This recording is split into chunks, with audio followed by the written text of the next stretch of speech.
How many steps should you take every day for good health? A goal of 10,000 is talked about a lot, but in recent years, some studies have called this into question. So what does the research suggest? That is what we are going to explore in this video. There is actually quite a lot of literature that has evaluated this question, so we will go through some of the more recent informative analyses here. A 2021 dose-response meta-analysis found that compared to a baseline of 2,700 steps daily, 6, 8, and 10,000 steps daily decreased the risk of mortality by 23, 48, and 56% respectively. Going beyond 10,000 yielded only a small further decrease in risk. A separate 2021 dose-response meta-analysis also looked at the association between daily steps and mortality. The risk decreases significantly until you get to 8,000 steps or so, and then begins to decrease more gradually. The authors also included a separate analysis of 4 studies evaluating the risk of cardiovascular disease, again finding most of the decrease in risk is achieved by reaching 8,000 to 9,000 steps per day. A 2022 meta-analysis found for people less than 60 years old, almost all of the benefit was seen when reaching 8,000 steps per day. While for people 60 years and older, the vast majority of the benefit was achieved when reaching 6,000 to 8,000 steps per day.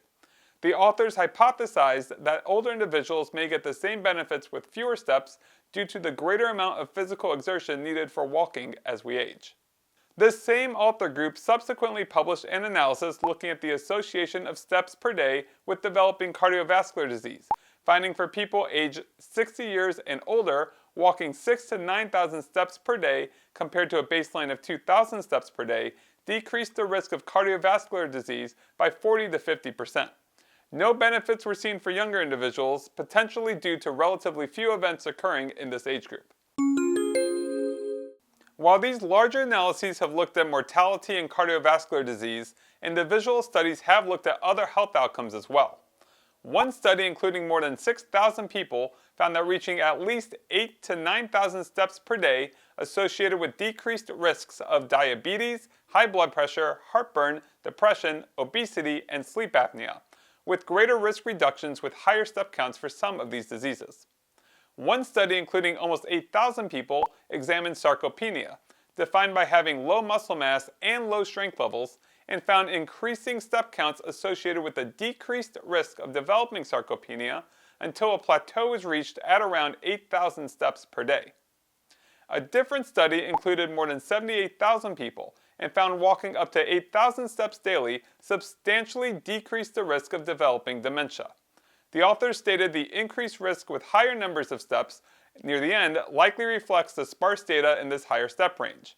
A separate study by the same author group looking at a similar data set found similar results regarding mortality and cardiovascular disease incidence that I mentioned previously, but they also looked at cancer incidence, finding the majority of the decrease in risk was achieved when reaching 8,000 to 9,000 steps per day.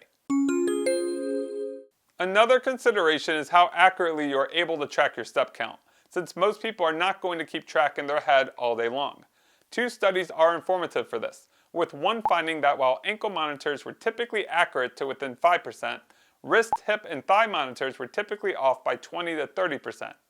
A separate study compared several different brands of step counters to each other in both a free-living and laboratory-based trial, finding they varied in their step counts by up to 2,500, but were generally highly correlated with each other. Thus, whatever brand you use will likely be fairly consistent, but they may consistently undercount or overcount your daily step total. I went through the physical activity guidelines in a prior video, so you can watch that if curious. But I want to emphasize here that if you walk briskly, this will count as moderate intensity physical activity. A recent study examined this, finding that aiming to walk 3 miles per hour, which is 20 minutes per mile, or about 100 steps per minute for the average adult who takes 2,000 steps per mile, will almost guarantee your walking will count as moderate intensity physical activity. In general, faster walking will increase the intensity and may be health promoting, as several of the analyses I have presented in this video find some evidence that people who walk faster get additional health benefits, though it is not completely clear if this is due to them walking faster or because they have greater underlying fitness levels. On the other hand, if physical limitations prevent you from walking quickly, then remember that if you are exerting yourself to a 5 to 6 out of 10 difficulty level, then this will count as moderate intensity physical activity as well. So for some people, aiming to walk 3 miles per hour will be unnecessary. Overall, several different analyses looking at mortality and other health outcomes find that as you increase your step count to 6,000 to 7,000 per day, you will get increasingly significant health benefits. Going up to 8,000 to 9,000 per day is better, but there are significantly diminishing returns beyond this point. Since some step counters may be off by a couple thousand if you do walk close to 10,000 steps daily, it may be worth counting your steps in your head for a few minutes when walking and doing housework to compare the accurate count to what your step counter tells you. As an example, if you find your step counter routinely overcounts by 10%, then you can increase your step count goal by 10% and you will not need to worry about its accuracy. Anyways, I hope you all found this video informative and I will see you in the next one. Goodbye.